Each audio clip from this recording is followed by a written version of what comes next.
Alright, so who's your inspiration growing up? Any Disney characters? Yeah, so Megara was a big one because, of course, Meg.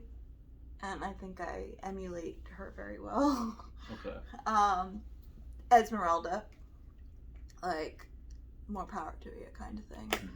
Mulan. It was like all these strong, independent, single women. Granted, Esmeralda ended up with Phoebus, and then obviously Shang came along with Mulan, but clearly they didn't do anything until the next movie. Meg did get hurt at the end, but it wasn't like I'm gonna get on top of you the whole time. Yeah. Jasmine, kind of, I guess. Who else? Pocahontas. Yeah. Pocahontas was one of my big favorites. She was probably my first. I liked her too, partly because she was brown.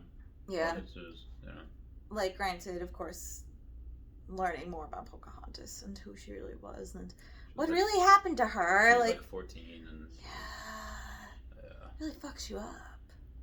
But it was a great story.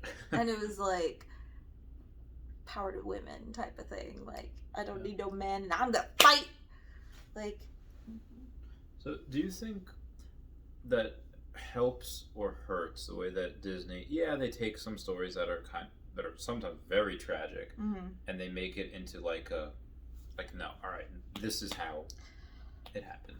Like, women are strong. Yeah, it kind of sucks when they do change the storyline and whatnot, but it also kind of helps because honestly, if I'm super interested in a character and I find out that they're real, I tend to do more research and I find out really who they were. Like, so I know it's not Disney. Technically, it's Disney now because it's Fox.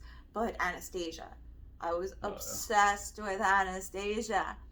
And it wasn't just the movie. Like, I started looking into books about her and, like, the real actual Anastasia. And, like, at one point, I knew everything I could about her. Yeah. All because of a movie that was completely false. So what are some of the key differences that you realized in between Anastasia the movie and Anastasia the person that... I mean, the fact that she didn't make it past, like, what, her 12th birthday? Oh, jeez. God, that's so young. Something like that. And meanwhile, Anastasia in the movie's 21. Oh. Or 18. 18, sorry, she's 18 because she just aged out of foster care. Damn. So, that was the one, like, that's practically the main thing because there's really, they didn't fully go into her childhood because she doesn't remember it. Like, all you really think about with the childhood is grandma and going back to the palace and then remembering, like, oh, all these fancy things. But you really didn't get into other things. Like Rasputin, he was a real person.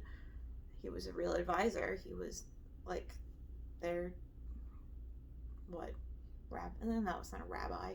What is he? Pastor, technically, but he's not a pastor. It was, like, a weird... He was murdered, right? At one point, yes. I think he was poisoned. Oh, damn. Yeah. He was a shit! He was a little shit. He helped with the coup. Oh, and who am I thinking of that was... There's a guy that they thought that he turned into a cat. Maybe I'm not... Maybe it wasn't him. Alright, disregard. I mean, he was known to be, like... They thought he was, like, a wizard, whatever. Oh, there was someone... There was, like, a person in history... that, like, nobody knew what happened to him. I could have sworn it was Rasputin, and, like, they thought he turned into a cat. Like... We could look into it later. Yeah, I'll look into that later. Disregard that. But I hope that everyone gets what they deserve, what's coming to them, good or bad. Ah, my back, it burns. So, that was a weird ominous omen. But anyway, we are going to get to dinner. This is the last part of it. I hope you're all doing very well. And we will catch you guys later. Please comment, like, and subscribe. Comments are good for the YouTube algorithm. And I'll catch you all later. Bye, guys. Peace out.